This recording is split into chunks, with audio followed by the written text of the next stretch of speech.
Welcome to the Heart Helper podcast, a spiritual space where we share extraordinary stories from everyday, ordinary people because we truly believe that inspiration is far greater than influence.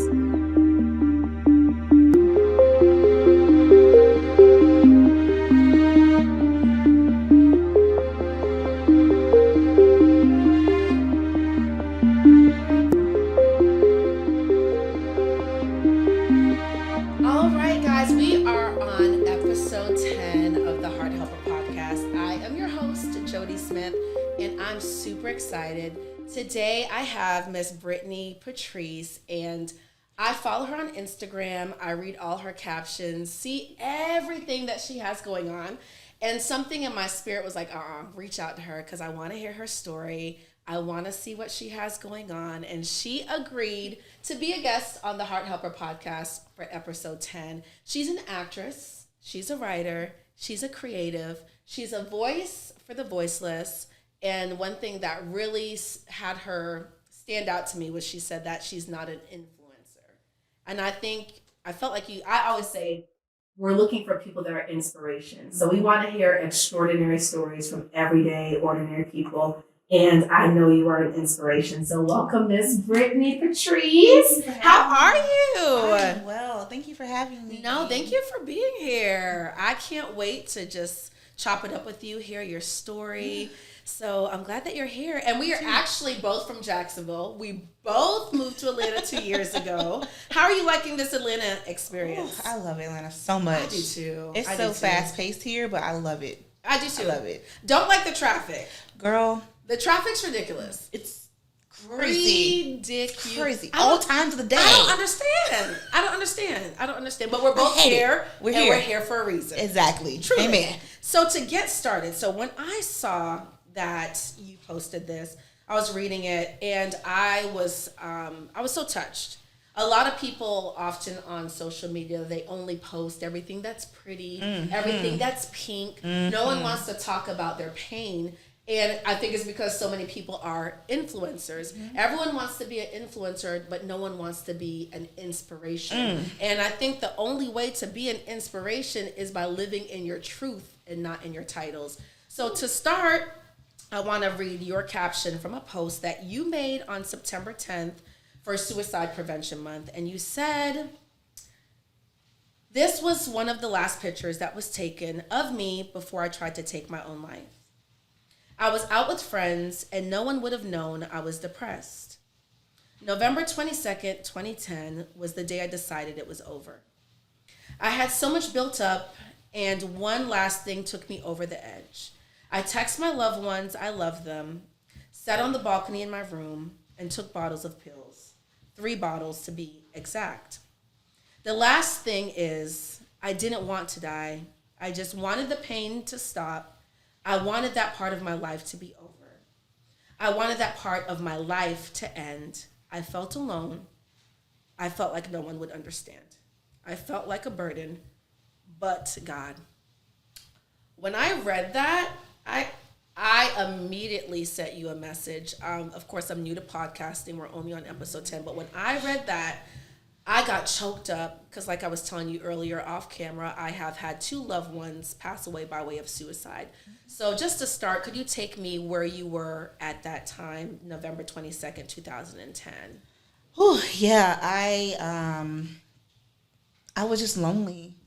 And no one would have thought that because you look beautiful in the picture. You look happy. You're smiling. And teeth is white. And girl, listen, everybody knew. And what's crazy is when you're depressed, you are the best at putting up a facade. Oh, absolutely.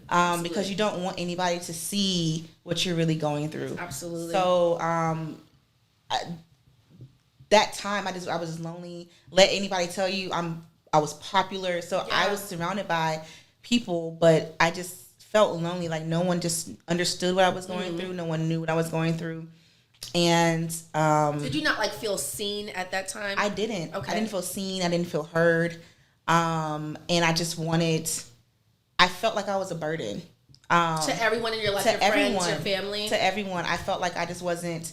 And what's crazy is I was 3 weeks away from graduating. From college? From college. And what college did you go to? Florida State University. Okay, so you were 3 weeks away from graduating. I was 3 weeks away from graduating. Literally, finals was like the next week. Wow. And you were so close to this big accomplishment. What did you feel at that time was burdening you down? Was it not, like you said, not feeling seen? Did you not feel loved at the time? Or did something trigger you to where you're like, oh, I'm sick of all this? Ooh. So I've never been in trouble, like, when it comes, like, to school. Yeah. I've always been, like, an overachiever type. You seem like a good kid. I was a great kid. But I was having trouble, like, academically, and not even, like, with my grades, but just, like, I was applying to law schools, and I just felt inadequate. And then at that same, like, the thing that actually triggered me was that particular day, my boyfriend, who was also actually in law school, broke up with me. And it was just like, I'm already feeling less than because of, like, applying to law schools and wanting to take the LSAT and things like that. And then that just boyfriend, said it. That was the icing on the cake. It took me over the edge. Wow. And I just felt like I am just not good enough. For anything in my life. For anything. And I want it to end. And thinking back on it now and, like, talking about it, I didn't want to die. I think I just wanted, like my caption said, that part to end. You didn't want to feel that pain. I didn't want to feel that pain anymore. You just wanted to skip the pain and get to the next chapter or the next, happiness, the glimmer of hope, the light. Did. Yeah. Yep. Yeah. That's rough. That's rough. Yeah, it was. So how did you get to a brighter day out of that? Like, how did you see the light out of that darkness? Thankfully, you're here.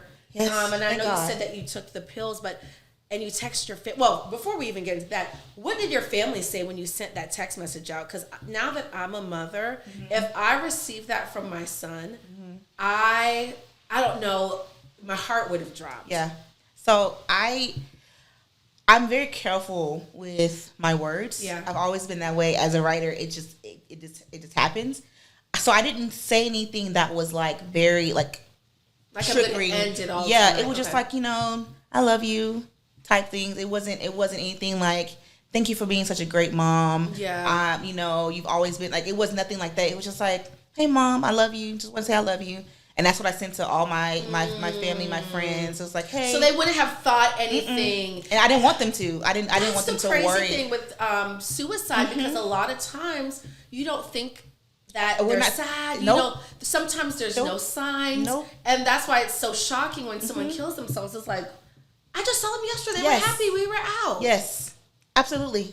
It's you would never. That's probably the number one thing I keep hearing from people whenever I share my story. They're like, I would have never thought that you were going through that, because I never showed it. Wow. I never showed it. You always kept a smile on your face. I always kept a smile on my face. I was always doing things. I was involved.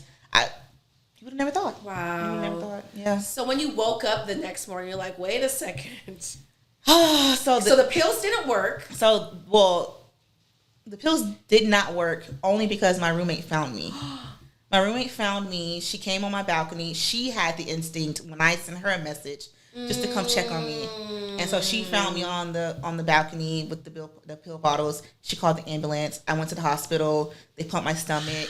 And I was actually Baker Act for three days. Yeah. And so the next morning I woke up in a facility. In the facility, okay. Thank God for that roommate. Yeah, because you probably wouldn't be here if your roommate did it. Did she have, like, an inkling when she saw that message? Like, wait a second, something in the milk ain't clean. And what's crazy is neither of us we were at that time, we were never just really home at the same time. Either we were out together because we were in a modeling organization together. Were you in Faces? I was an Epicurean. Okay, yeah. I was an Epicurean. Okay. I like them too. I know a little something. The first and the finest. Truly, honestly, let's be clear, okay? But either we were out together and with our other friends, or we were out separately doing our own thing. And just that night, nothing but God, we were home at the same time. So yeah, the grace of God will intervene. It was not your time. Yeah, it was. And I love that you said that. Where you wanted to put a period, God put a semicolon. Mm-hmm. Yep. Amazing. I had to get that on my wrist. Wow, I love that. Yeah. I love that. To always remind me. And I think a lot of times in life where we want to put periods, God's like, you're not writing the script here, girl. You're not writing the script here. I am the Alpha and the Omega. Absolutely. Yes. And I just, your story, when I saw that caption, for one, to be that vulnerable, because a lot of people are surface level in our generation, and a lot of people don't share their truth. And I think there's something so special about you because of that. And I know your story is going to save people. And I think a lot of more people are going to feel comfortable sharing their story because of you.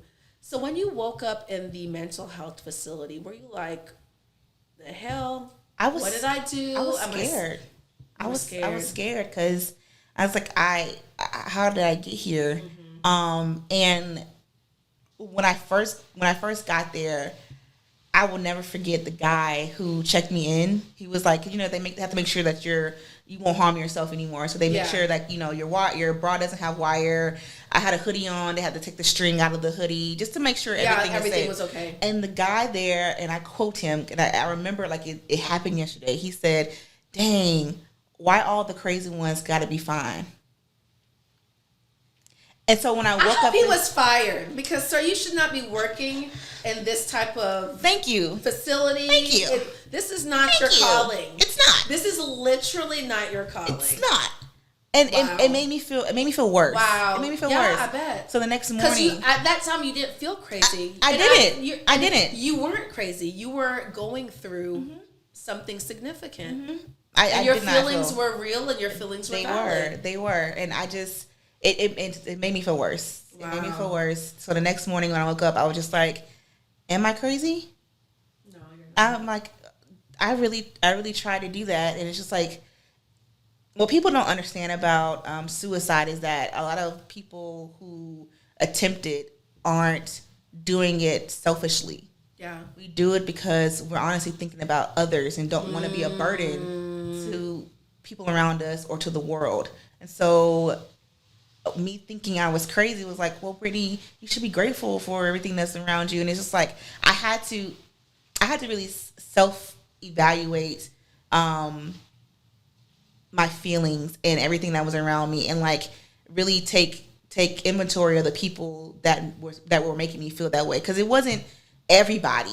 It was only certain people. It was only certain people that made you feel like depressed. That made me feel depressed. Feel like you were a burden. Were one of those people your ex-boyfriend? Okay. Yeah, it was. And I didn't know at the time our breakup was a blessing. Yeah. I didn't know that. Come on now. I didn't know that. Hindsight. Yeah. I know it now. A lot of times we don't know until we get out of it. Absolutely. Because you're always like, well, it was me. Why did this happen to me? Yep. And once you could actually, I always say you got to go through it to get to it. Yes. And if you are hurting, that's only sign that you are healing. So when you look back, it was like, thank you, God, that I'm out of that relationship. Yes. Because was he one of the only people that was making you feel like a burden, or was it friendships or family as well? It was friendships, and I would say not really. My family weren't doing anything in particular, but I felt like I wasn't being heard within my family. Yeah. After that, though, like I was released on Thanksgiving Day. Wow. And my mom and my uncle, we were like 8 years apart. We grew up together. They drove from Jacksonville up to Tallahassee to pick me up and to take me back home. And me and my uncle had like this long talk on the ride home. And it was that was the first time I felt like they were hearing me. Wow. I didn't feel like I could really be open with them. My family, I love them to death. We have like a very close dynamic.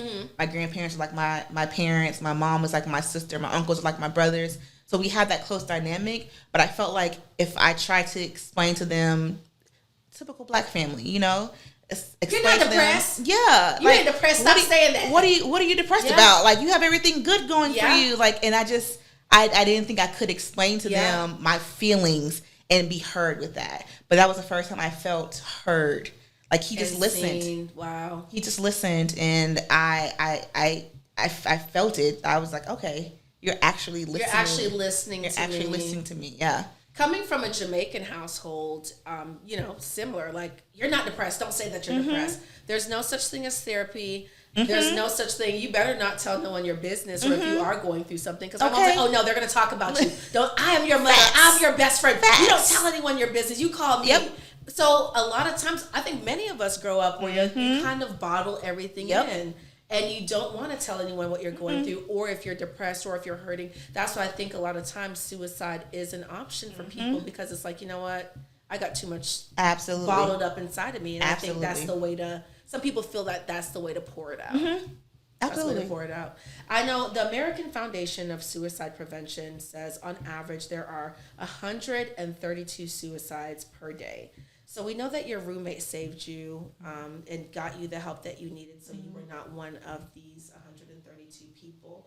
Looking back then, what your mental state was in, and to now, how have you changed? How has your spirit changed, your mind changed? Because I'm sure you're probably not even the same Brittany that you were then. Oh no, God, at no. all. Yeah, I'm not even the same Jody that I was a month ago. Yeah. So looking back to your mind space then and the things that you were going through, how have you evolved since then?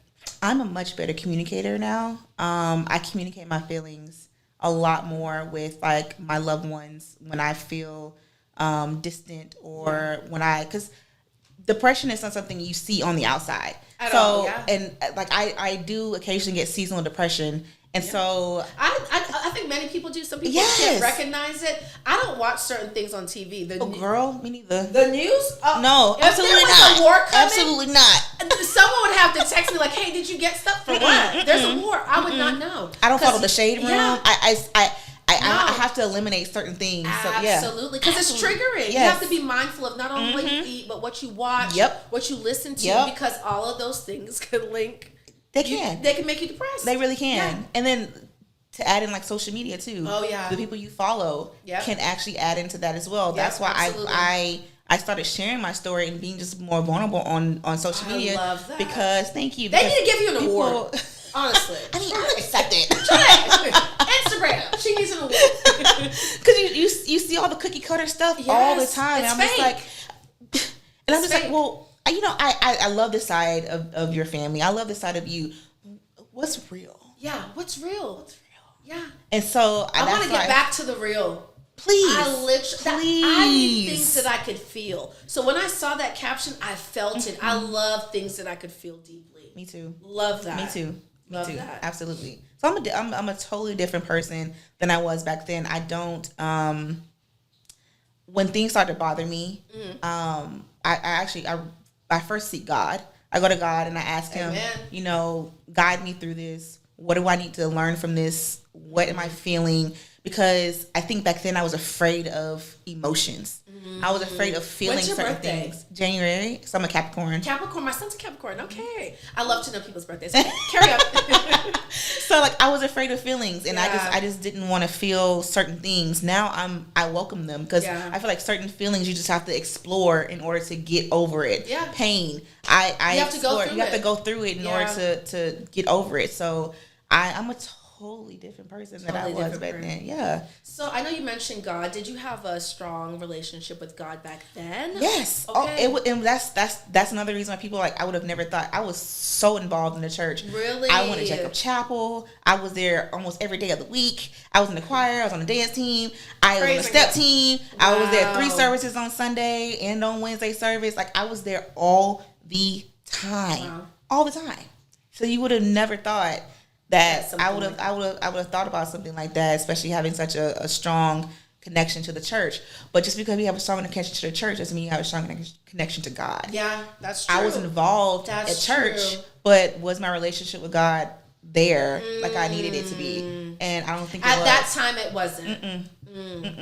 And the difference between you now, you do have that strong relationship with God. Absolutely. Do you think that is what keeps you balanced? Okay. Oh, okay. Yes. I seek him in everything that I do. Absolutely. Because I need that guidance. Yeah. If I didn't have that guidance, if I would have had that guidance back then, we would never be having this conversation. Absolutely. But thank God I went through what I went through, because I can help others who are experiencing the depression that I was experiencing. And sometimes I feel like you have to go through things, and sometimes it's not for you, sometimes it's for other people. Yes. And I think some situations that we go through bring you closer to God. Ooh, yes. So it's like, it happened. You didn't want it to happen, but it was necessary. Yes. Because there's certain doors that are going to open in your life because of that situation. Yes. Because of that situation. Absolutely. What advice would you give to someone that's depressed, someone that's thinking about suicide, someone that doesn't really know how to manage their emotions? I know you said you used to run from emotions. I used to do the same thing. People know I used to change my number. I've had maybe at least like 30 numbers. I avoid confrontation. If someone did something to me, I would never speak to them again. So childish. Instead of saying, hey, I didn't like when you did this or you said, I would literally change my number and never speak to them again. They can't access you anymore. Ever. You will never speak to me again. How about that? So I too avoided emotions, but I think the same thing, like you said, like when you become older, I consult God on everything. Yep. Before I react or respond, I'm like, okay, let me think about this. Let me respond maybe the next day to really gather my emotions. But for someone that is thinking about suicide, someone that's battling depression, what advice would you give them to just help them get to the space that you're in now? I first want to let people know that they're not alone. I think that was my number one thing. I felt like no one would understand my feelings. No one would understand where I'm coming from. No matter how I explained it, they would just not understand. So you're not alone. There are other people who feel the way that you feel.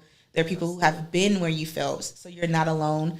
And to talk to the people around you. I know back then social media was like just kind of evolving then. Was it like MySpace? It was Panic. It went that far back. Okay, not that far back. Not that far back. But it was in the era of Facebook only having, you could only have like a college email days. And I think Instagram was just evolving then too. So like back then people were starting to have more of an opinion and people would share on social media like something would happen and like it's selfish to commit suicide and things of that sort. And you would see that and you would see that from your friend and you're like, well, if my friend thinks like this, I obviously can't go to them and talk to them. So who can I go to? Who can I share this information with? Because you don't want to talk to a stranger, but honestly, a stranger is probably your best route because they're coming from an unbiased place. Absolutely. But I would say still try and talk to your friends and your loved ones because they may feel that way because it's from a outside source that they're seeing do these acts. Yeah. But if they knew that their loved one was going through, if it was hitting home for them, they'll change their perspective. And I know that from personal experience. My family and friends were like, wow.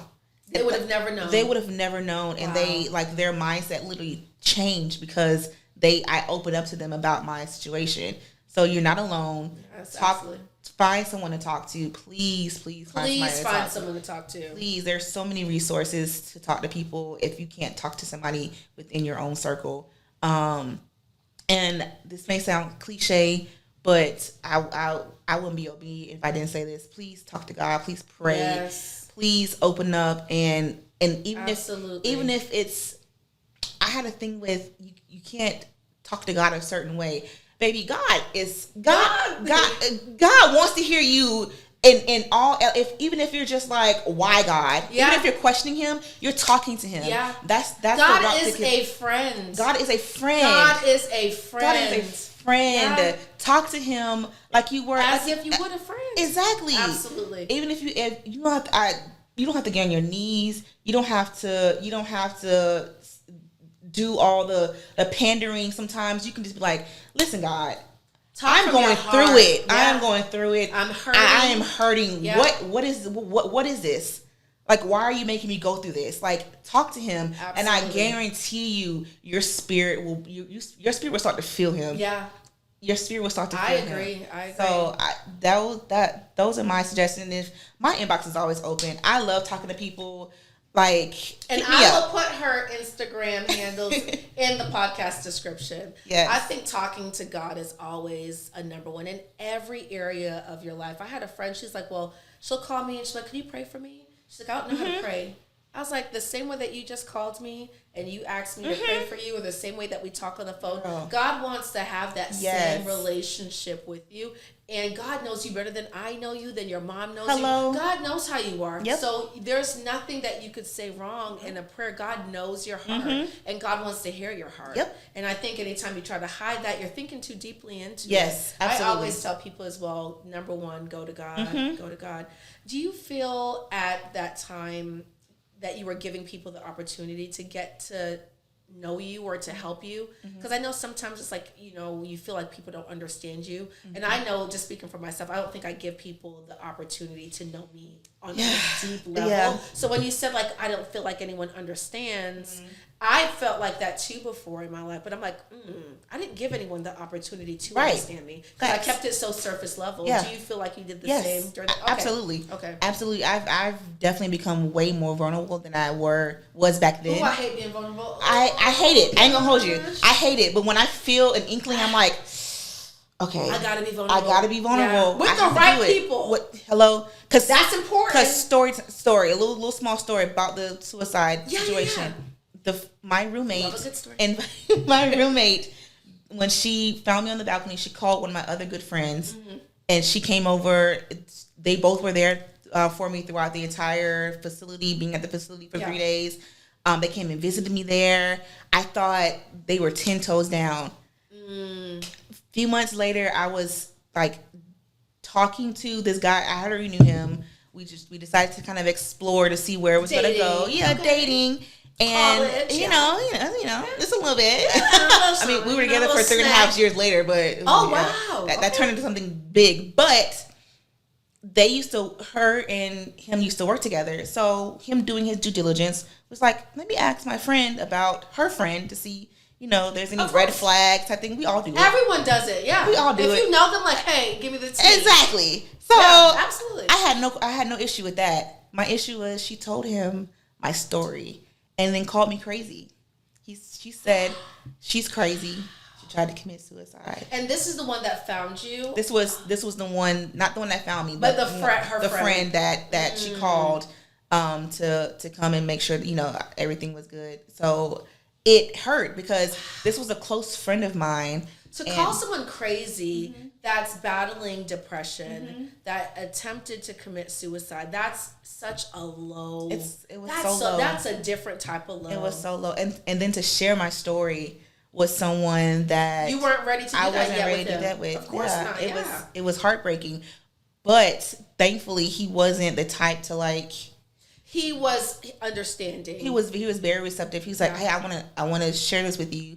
This happened and he was slow to tell me because, of course, when it comes to like people who have mental health issues, you want to. A lot of people think we're fragile, and like anything could like set us off. People want to tiptoe around. Yeah, like we're fragile. Like I need we're you to sensitive. be real with me. That's what I need. Please, please communicate with me. Absolutely. I would appreciate that way more than hearing something a year later that you knew back then. Yeah. So he came to me like a month or two later and was like, hey, so and so came to me and she told me this, and this is word for word, because I don't want anything misconstrued, and told me that, and it broke my heart. It would have broke my heart too. It broke my heart. It would have. That's just. I just don't think that's something you share with people, and I think that's why we are so scared to be vulnerable. Yeah. And that's why I think sometimes it's better to tell a stranger. They don't know anyone that you know. Nope. I'm an advocate for therapy. I will tell a therapist all my business. Like, absolutely. Hey, girl, listen. So this is going on. She doesn't know me. Nope. She doesn't know anyone that I know. Nope. She won't tell a soul. Nope. And that's why I think sometimes people are more comfortable talking to a therapist than they are talking to a friend. Absolutely. Yeah. That would have broke my heart too. Yeah. So I'm assuming you guys are not friends anymore. No. Good for you. No.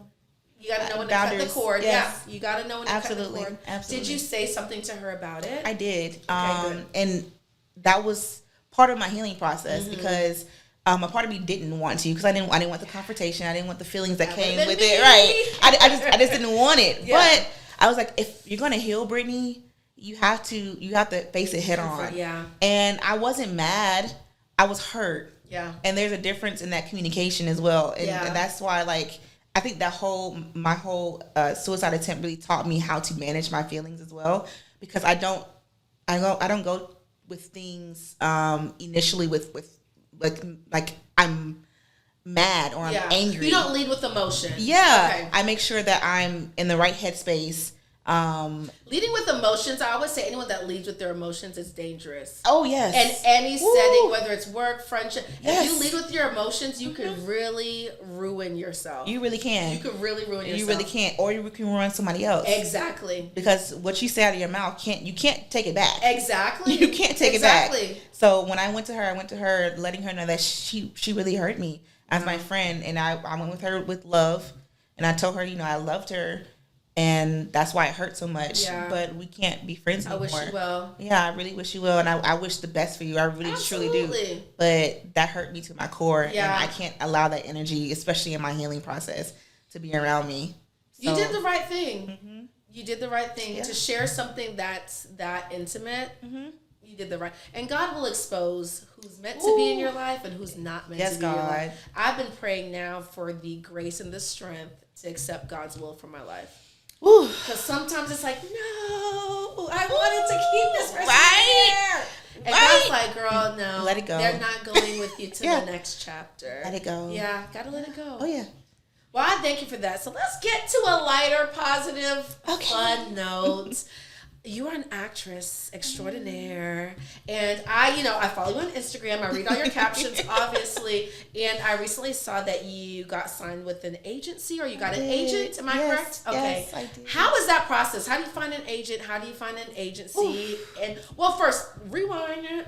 How did you wanted to be an actress? Is this something that was always a passion of yours? Oh, yes. Since a kid? Yeah. Really? It has been. So I wanted to be a lawyer and I want to be an actress. Okay, because I was going to bring up law school. You know that was coming. I'm like, wait a second. You said you were going... Okay, so you wanted to be a lawyer and an actress. And an actress. And my mom knew, like, I was always like that child that was overly dramatic, but I also had my ducks in a row. So she was like, you're going to be one of these. Either or. You're going to be something great. You just got to figure out what that something is going to be. Yes, absolutely. So I dibbled and dabbled with it at Florida State with theater. And so I'm here now trying to break into the industry. And you will. Yeah. You will. We were talking off camera about the audition process and the one-liners. Is it trying going to a lot of auditions? Because I could only imagine, like, remembering all these lines, going out for all these different roles. Like, is it trying? So at first it was. The spirit? Okay. At first it was. I'm not going to hold you. It was to get rejection after rejection. I'm not used to that. Yeah. And so to constantly get rejected, and it was like, this is a lot. Yeah. I had to shift my mindset to know that the audition is the win. And it's just like literally practicing. That's a beautiful way to put it. Yes. Yeah. So like out of thousands of people, you got the audition. Yeah. To be able to be seen. And just because you didn't get the actual role, you were still seen. You were still in the room. You still had the opportunity. So absolutely. And this right now, this audition is just practice for your next audition. Absolutely. And you don't know who was also in the room. Exactly. God might not open the door, but he might open the window. Hello? You never know. Exactly. Where do you see yourself going with that? Like in the next 5 years, like I'm really big on, in the Bible it says there's life and death and the power of the tongue. Yes. So this is like our time to really manifest. Ooh. So and I wouldn't even say 5 years, like in the next 3 years, I'm not going to say where do you want to be, where will you be? That's how powerful your words are. Ooh. I will be in a recurring role on a major network television series. I will have a movie under my belt, preferably a Christmas movie. You love Christmas movies? I love Christmas movies Get out of here! So much. I am totally opposite. When Christmas comes around, I'm like, I'm a sucker for love. No, I love a romantic film. I do like the romantic Christmas films. Yeah, but when Christmas comes around, I'm like, oh my gosh, this is stressing me out. So a movie under your belt. And a recurring role on a major TV series. Okay. I can see that for you. Thank you. And it's going to come. honestly and truly believe that for you. And we're like, oh my God, she was on the Heart Helper podcast. You remember that? I see it coming for you. Absolutely. So tell me a little bit about, because of course I'm always on your page. You post great content. It's so thanks. It's just so happy. Like going back to being, mindful of who you follow, what you listen to. Your page is just so like happy and inspiring, and you're just like so confident and comfortable in your skin, and I love to see people like that. So the YouTube channel, I have not gotten a chance to check that out yet. So tell me about the Sip with Britt. Ooh, what are we sipping? So we're sipping everything under the sun, because I have all my friends. We range in like different like just areas. So I have friends that don't drink at all. Okay. And then I have kudos to them. I have friends that love to drink. Okay. And I sit like in the between. So balance. Yeah. I'm there with you. If I go to dinner, okay, we get a glass of wine. Right. I used to drink a lot, but now I'm like, okay, girl, I'm on a journey of reaching my highest self, and absolutely liquor does not do it for me anymore. So if I go to dinner, I'm like, okay, a glass of wine, but that's my max now. That's exactly how I am. I get a glass of champagne or something. That's good. Literally all I need. Yep. So I started about 2 years ago posting Starbucks drinks. Oh, and she has her Starbucks, guys. I do. She has her Starbucks. I do. So she needs an endorsement deal. Okay, let's see. She said it. So I started posting like my drink concoctions there, and when I say it blew up, really, people. Matter of fact, just today, people were liking drinks that I posted 2 years ago, because I don't Are know. you making like your own recipe? Like you tell them how to make it when you go to stuff? I tell them what to order, how to order it, how to go on the app and order it, what to say. I gotta watch this. Thing. Yeah. So when I started posting that, but people on the internet are mean, and then they all have an opinion. That's why we were talking earlier about like having the courage to fulfill your dreams. A lot of times putting out content is scary because everyone has an opinion. Yes. I don't like what she has going on. I don't like that she said this in the podcast. I don't like, but you just have to block all of that out. And I feel like where God's taking you, girl. Thank you. Dust under the rug. That's why I decided to start the YouTube channel, because I did push that to the side because people were being mean. Really? And people were just being disrespectful, not even just to me, but other people in the comments. The saying like, "Oh, that's too many calories. That's too many sugar. You gotta find a better rate." Like it was just. You're not the one drinking it. It's my business. It's not your money. It's not your money. Thank you. Okay, Stop it. So I stopped posting it, but I was like, I love the name Sip with Britt. What can I do with that? It's so catchy. It is. It really so is catchy. What can I do with that? So I was like, well, when I have conversations with my friends, we're always like, dang, we should have recorded that. That was funny. And so I was like, well, I'll just start doing that. I'll just have candid conversations with my friends. Absolutely. While we're sipping our favorite drinks, wine or coffee or. And is it when you guys are at your house or you guys are okay? Yep. So the last one I haven't posted yet because I need to do better with editing. We were talking about that. Yeah, we're talking about editing. Listen, it was my college best friend, and we talked for like 2 hours. And editing a 2 hour but it was real. I'm sure it was so real. I know it there's was some so gems candid in that conversation. Oh yes, I know it was so real. It was so candid, and I loved it. And I was like, I like this. I like this. So yeah, I think YouTube is just such a great platform because that's another form of exposure. I know Tabitha Brown was saying she too wanted. I love her story. Me too. I love her energy. There's something about her that just makes me want to just hug her. Listen, I was able to hug her. You hugged Tabitha. Her Tabitha Brown collection from Target. When she first released her the clothes. Yes. She had a fashion show here, and I was invited to go see a fashion show. Oh my gosh. And I met her, and I was just so was blown she the away. Same in person? Oh my God, that energy! So sweet. That energy was just so infectious. The same. She feels so like she just gives off that she's a being of light, that God is using her. She does. Yes. So she's like that in person. She is that type of person. I could see that. And I question you if you don't like her.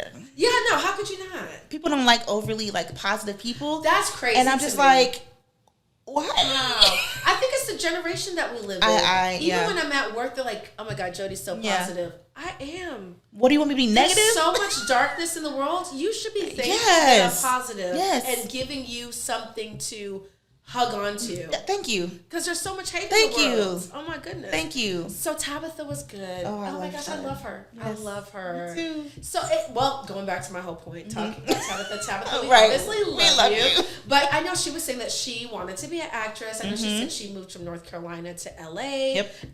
And she was just like, God, this ain't working out. And she said that God spoke to her and said, start, I think, going live about being vegan. So she started posting like the different things that she would get from, I think it was Whole Foods. Yep. So I think YouTube is such a great platform. Really and I think is. it will probably open opportunities for you on your acting side as well. I pray so. I think it will. So outside of your YouTube channel, I know that you are also a partner with Taste of Buckhead and an ambassador for One Music Fest. I've never been to One Music Fest. I know you said you've been going for the last 5 years. How is it? So it's next week, guys. It's next week. What can we expect at One Music Fest? And being an ambassador, what does that include? What does that entail? What do you got to do? It seems like it's fun. It is fun. So One Music Fest is a vibe.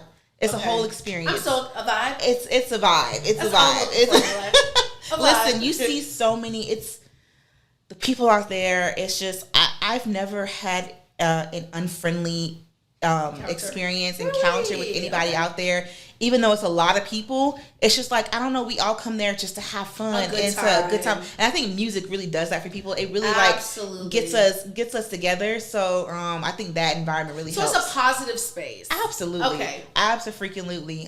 This is my first year. I'll be doing VIP. Okay. So I can't wait to see what that experience is going to be like. And that was a perk of being an ambassador.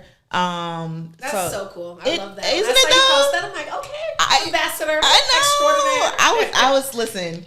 Being that I've been going for like the past 5 years, and me moving here to Atlanta, not expecting anything, not really knowing like maybe 2 handfuls of people, me and too, then right, so like having this experience, my second year here in Atlanta was just like mind blown. Like, it was meant. It was really meant. It was really meant. So I'm excited. You should come. I think I'm going to. I've never been, but I'm like, okay, that's on my bucket list. I have went to Coachella. My brother and I went. Randomly, he was like, you gotta fly out to LA. I got you a ticket to Coachella. And I had just had my son. He bought me a plane ticket. When I tell you, I'm like, Mom, you have to watch my son. I gotta go to Coachella. Max got me a ticket, and I am like, oh my gosh, I have to go. Ended up going. One of the best experiences. Oh, I'm jealous. I've never been. Oh my gosh. Similar to what you said, that's what made me think of it, because everyone was so nice. Yep. There's thousands of people out there, but everyone was so kind and loving. Yes. You're dancing with strangers. You're hugging strangers. And I'm like, why can't life be like this? No, seriously. Every day. Every day. Literally every day. Mm-hmm. So you're looking forward to that experience. Oh, I'm looking forward to it. I'm looking forward to it. I would expect maybe a different experience a little bit this year too, because it's on Halloween weekend. So I know some people are trying to dress up like Halloween. I mean, why not? Right? I want to be a fairy. Because I'm thinking about doing it. Yeah, you can as well. I mean, when will you have the opportunity to really dress? I mean, if you're going to do it, I feel like One Music Fest is going to be the perfect opportunity for you to do that. So yeah, it's going to be so much fun. Okay, well, you might see me there. Lance might come too, guys. He's the engineer for the Heart Helper podcast, so he might come too. When it comes to, because like I was telling you, the Heart Helper started off as a self-care subscription box. Like we were talking about, just really listening to God's voice. I literally was on my best friend's couch, and I always got makeup subscription boxes, and I love them. Like, I love BoxyCharm. Like, that is when it comes in the mail, I'm like, oh my gosh, what did I get? I did FabFitFun for a minute. It's so, I love a subscription box. And I literally was just on his couch, and then something just came over my spirit. Like, gosh, we need a self-care subscription box. A quality box. Like, I love that. Literally, the Heart Helper started off as just a self-care subscription box where I feature products from minority-owned businesses. So it's books, it's journals, it's organic teas, it's herbal supplements to help with mental health. It is whatever you could think of. If it's a good vibe, it's going to be in the box, And I make sure I tried them myself, and I love to feature minority-owned businesses too. I love that. So they could get promoted. So this, the Heart Helper, just came from that. But just to see where it's going, I'm very, very excited. What are you working on right now in your acting, in your personal life? What are you working on anything outside of the Sip with Britt? What are your, what are you working on now? So Sip with Britt is my main thing that I'm working on right now. I want to be on Sip with Britt. Girl, come on. Listen, we gonna make that happen. Absolutely. We'll make that happen. Have our favorite concoction. Yes. Whatever you want to drink, I'm there to drink it with you. Okay, so Sip with Britt. And then I am finishing up a 8-month Meisner intensive, which is an acting intensive. It's a technique. I'm like, what is Meisner? It's an acting technique. It's one of the there's many techniques, but Meisner is one of the techniques that you can learn for acting, and it really taps into your emotions and your feelings. Okay, and to really enhance your skills. Yes. Okay. And give you more range. It gives you more range. Yeah. And I love it because it's not only helped me with my acting, but in my personal life as well, just being able to tap more into my emotions and just feeling them and allowing them to penetrate and speak to other people via that emotion. Yeah. So I'm wrapping that up. Good. Okay. And it was an 8-month program. Yes, an 8-month program. Wow, that seems pretty intensive. Yeah, that seems intensive. It is. It's beneficial. Oh, it's so beneficial. It's so beneficial. So that's what I'm working on right now. We're in a strike right now. So not the much. Writers' strike? So there was a writer's strike and there's an actor's strike with SAG. The writers have wrapped theirs up. You can tell I That's fine. That's fine.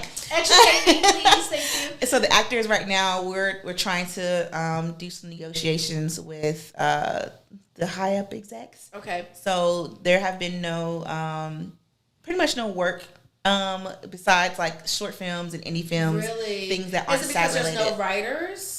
It's because you can't, because we're in a strike.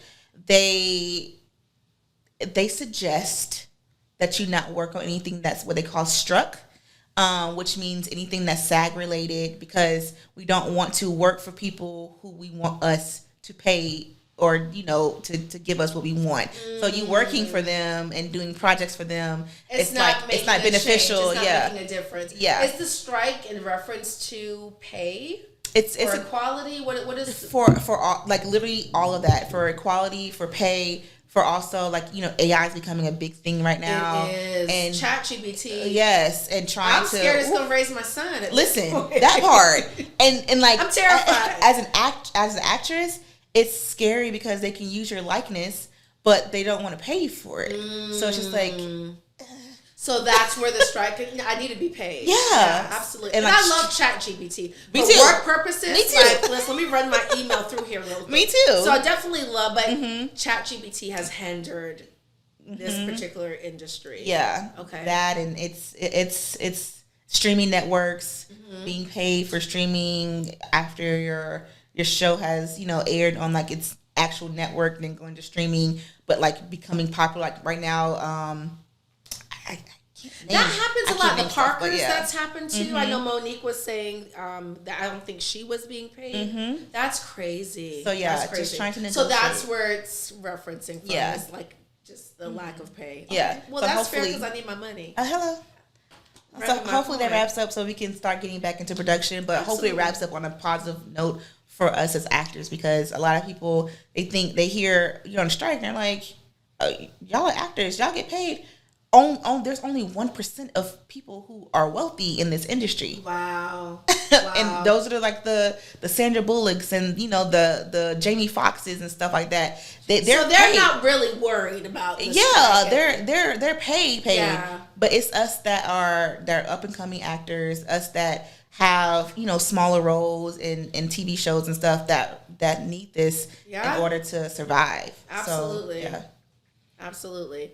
When it comes to self-care, what are some things that you do for self-care? I love a journal. Oh, me too. I am a journal girl. I have a journal for everything. I have a journal to have to my prayers to God. I have a journal just to like a diary type journal. I started a journal last year when my grandmother passed. So when I want to talk to, when I want to talk to her, I just journal hey, Granny, this is what happened today, da da da da. So I have a journal for that. So important. Yeah, I have a journal for everything. So journaling is your thing. Journal is I think it's because I'm a writer as well. Yeah. That's just how I release my feelings. I love to write poetry, But I love poetry. Well, my books are all poetry. There's something about poetry that's just so romantic. And it is. I just love to, like, if ever I'm feeling a type of way or I'm going through something, like, I need to go write a poem.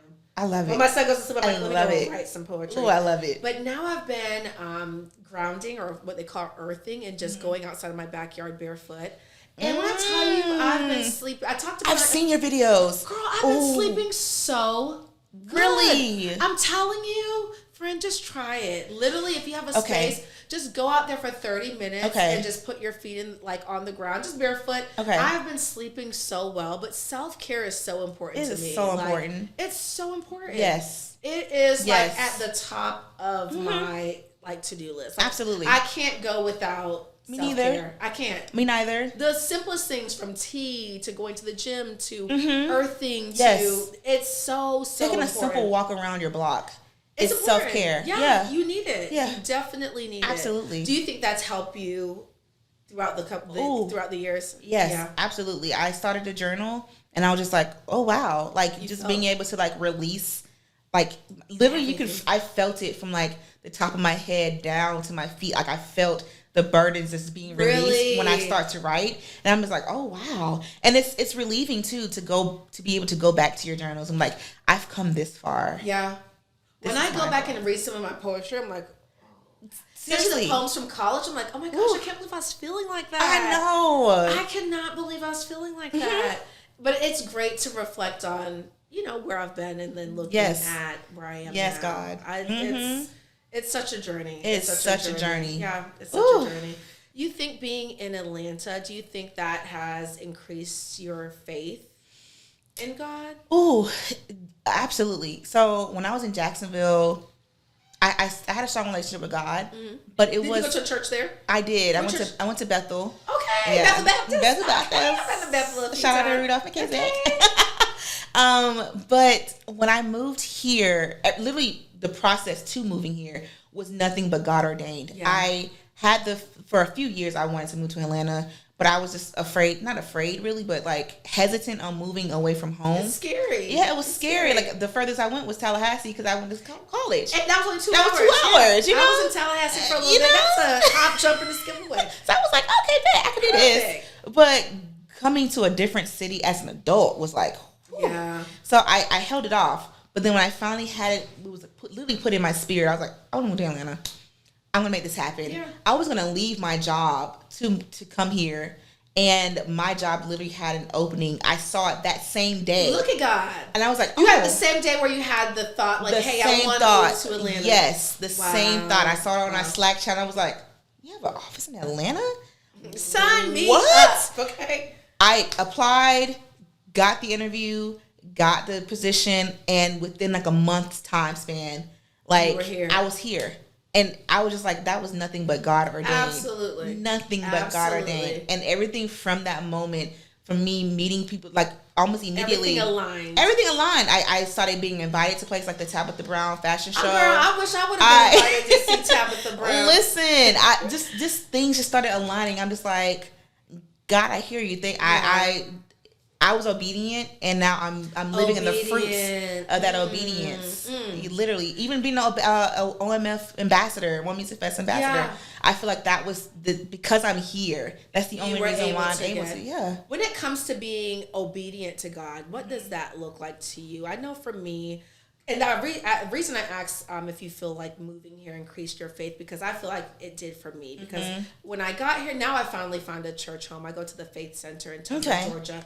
And this is like, I would say the second time where I'm like, okay, I got to get involved. I got to do this. Yeah. So got my women's group on Thursday. I signed up for a 5K yesterday with my son. Okay. Just getting more involved in church. So I was like that when I was younger. Of course, it was more so my parents forcing me. And then when I was in college, I was involved in church. And now I'm like, you know what? And I literally was in the wrong area at the wrong time. I Googled churches nearby, and I found that church, and have went ever since. And I think being obedient to me looks like being true to myself, and really, like we said earlier, talking to God about everything. And now I notice my prayers have shifted. Instead of like, oh God, please bless me with this or bless me with that, I've matured in my spirituality to be like, God, let me be okay with your will. Yes. Because sometimes Ooh, I'm not okay with your will.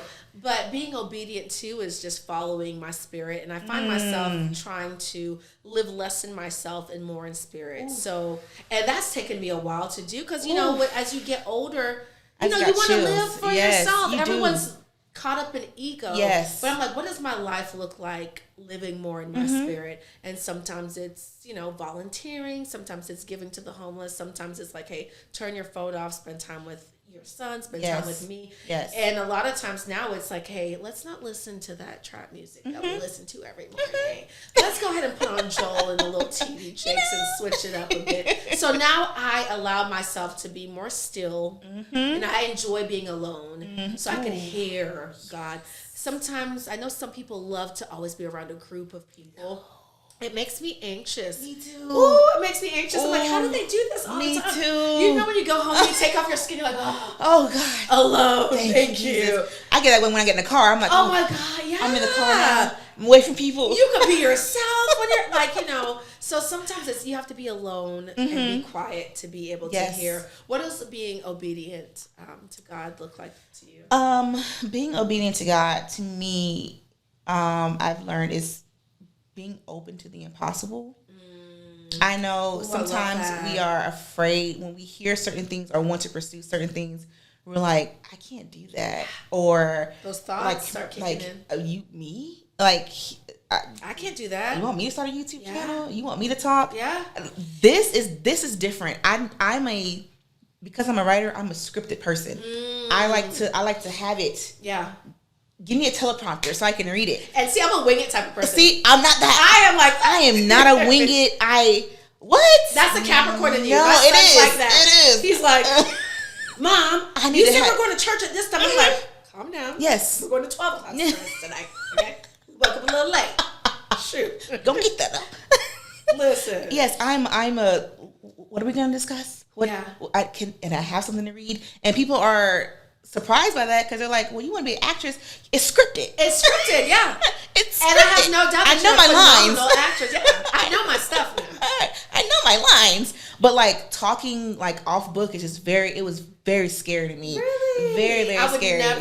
I would never have never known at all. It's scary to me. It's still coming into this. I was like, really? I'm nervous. I don't know. Well, I hope I made you feel comfortable. You did. You did. All of the night. But you're being open to the impossible, knowing that God is putting that on your spirit for a reason. Absolutely. And if you follow through, the process and then the end results will be so worthwhile. And so, but not being obedient, where that could lead you, and not just you, but somebody you're supposed to impact along the way. Ooh, I love that you said that. That's a gem. Being open to the impossible.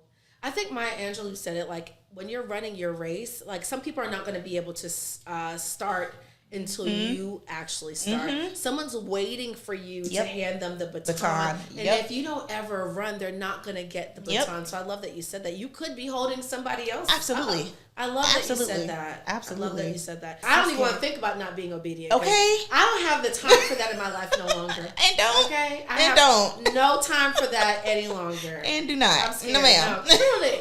Well, you have been such a blessing, such a gem. And I've really enjoyed talking to you. I don't even feel like we're on the podcast. I feel so chilled I do too. now. Even before we started filming, I was like, I like this. We already had an episode before we started recording, but I'm thankful for you. Yes, I see your light. I hope that the world sees your light.